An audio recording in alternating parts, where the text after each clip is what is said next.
Bonjour à tous, aujourd'hui je vais vous parler d'une étude un peu particulière, c'est celle de la chute d'un arbre, on est en mécanique du solide toujours. On va étudier le temps de chute et on va s'intéresser au modèle de la liaison parfaite. Donc c'est une étude un tout petit peu compliquée mais qui permet vraiment de bien comprendre les concepts de la mécanique du solide. On y va de suite.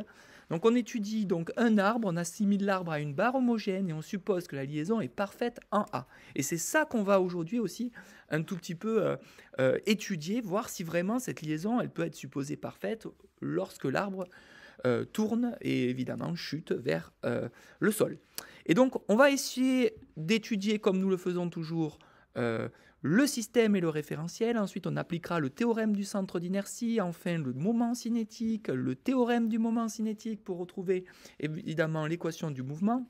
Et enfin on est reparti donc sur le système. Donc on va définir les forces, on a bien le poids, et enfin on a la réaction, c'est une réaction qui va être ici. Et on voit bien que cette réaction, on va bien pouvoir la projeter suivant R et suivant θ. Donc je vais l'appeler ici RR pour suivant R et RV pour suivant θ parce que sinon ça faisait trop d'angles et j'ai décidé de l'appeler RV. Donc la première chose à faire, c'est évidemment d'appliquer le théorème du centre d'inertie. Donc ici on a RR plus RV plus P égale la somme des forces donc extérieures est égale à MA. Et enfin, on va définir donc l'accélération. Pour définir l'accélération, rien ne vaut d'utiliser la position. OM, c'est bien L sur 2 UR, jusque-là, ça va. Ensuite, on va rappeler évidemment que la dérivée de UR, c'est θ point Uθ, et la dérivée du θ, c'est moins θ point UR. On va donc appliquer la vitesse et la dérivée de la position par rapport au temps, et on trouve bien cette expression. Ce type d'équation, on a l'habitude, et on retrouve l'accélération. Donc quand on décompose un tout petit peu, ben forcément, on a donc le R, c'est l'ensemble des R. Donc si je projette évidemment suivant R, j'ai bien RR, donc RR moins mg cosinus θ. Donc ici on retrouve bien le moins mg cosinus θ. Et ensuite moins ml sur 2 θ point carré évidemment. Ça c'est l'accélération suivant UR qu'on a trouvé juste avant.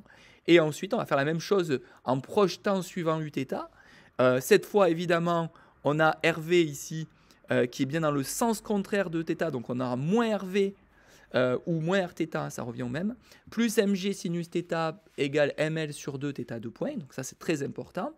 Et maintenant qu'on a fait ça, on peut faire le moment cinétique au point A. Donc le moment cinétique au point A, il se définit comme étant évidemment quelque chose qui tourne par rapport au point A, donc ça je l'ai mis rien que pour finalement s'apercevoir que le vecteur AA, forcément ça sera nul. Par contre, J delta, lui, il dépend du moment d'inertie de cette barre homogène, il n'y a pas de souci. Et oméga A, c'est forcément θ point, c'est par rapport à l'angle, évidemment, la dérivée de dθ par rapport au temps. Donc on peut reprendre ça sous cette forme.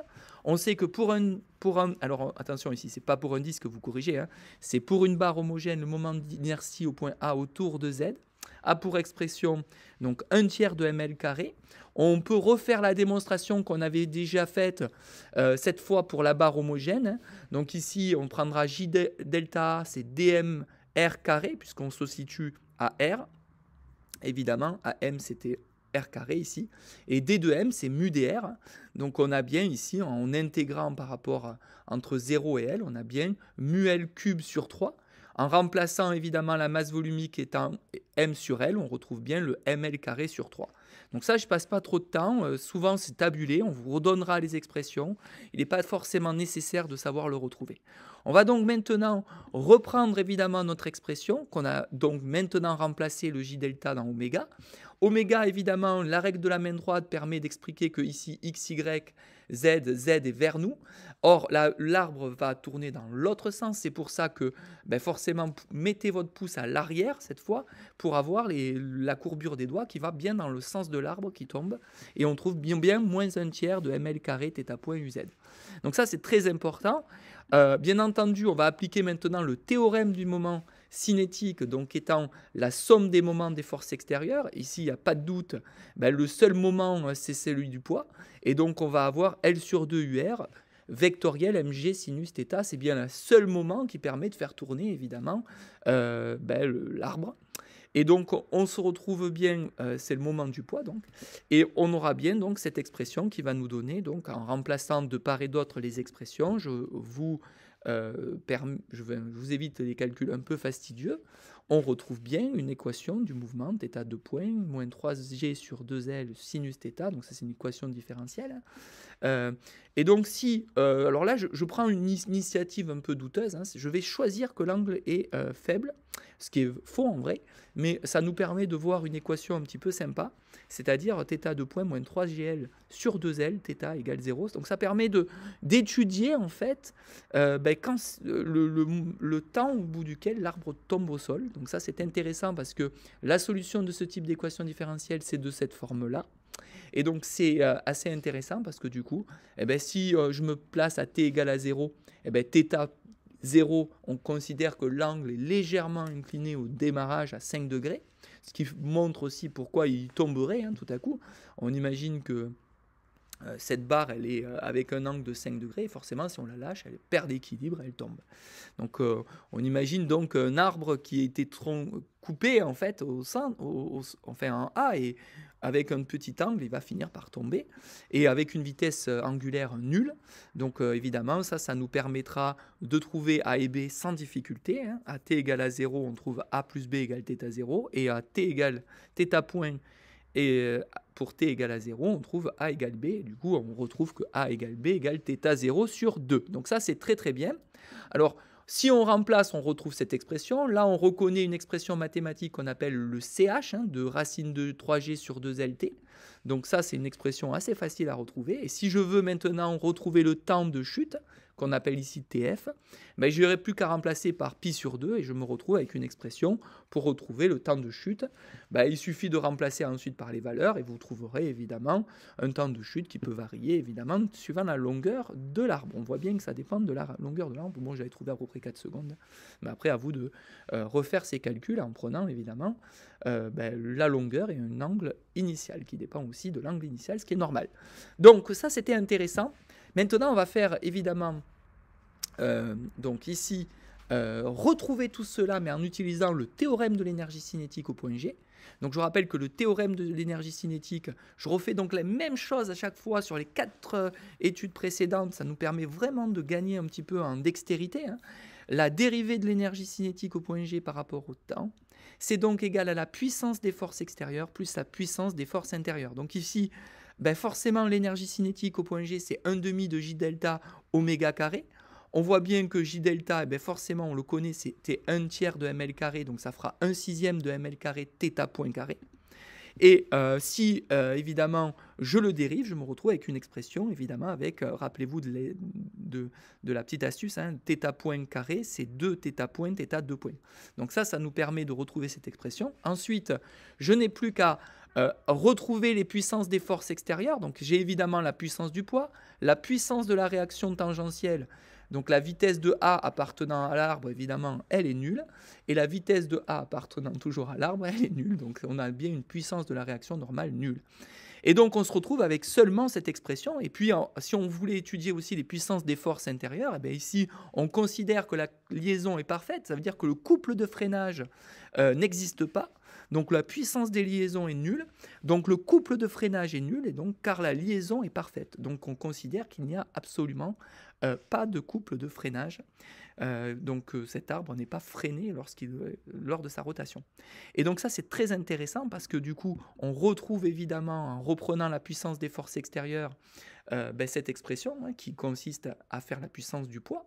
Et donc on retrouve du coup cette expression. Je vous évite les détails, on retrouve donc une puissance des forces extérieures. Alors là, je vous laisse un petit peu travailler, vous allez retrouver, il va falloir décomposer Uθ suivant Ux et Uy pour retrouver évidemment la puissance des forces extérieures.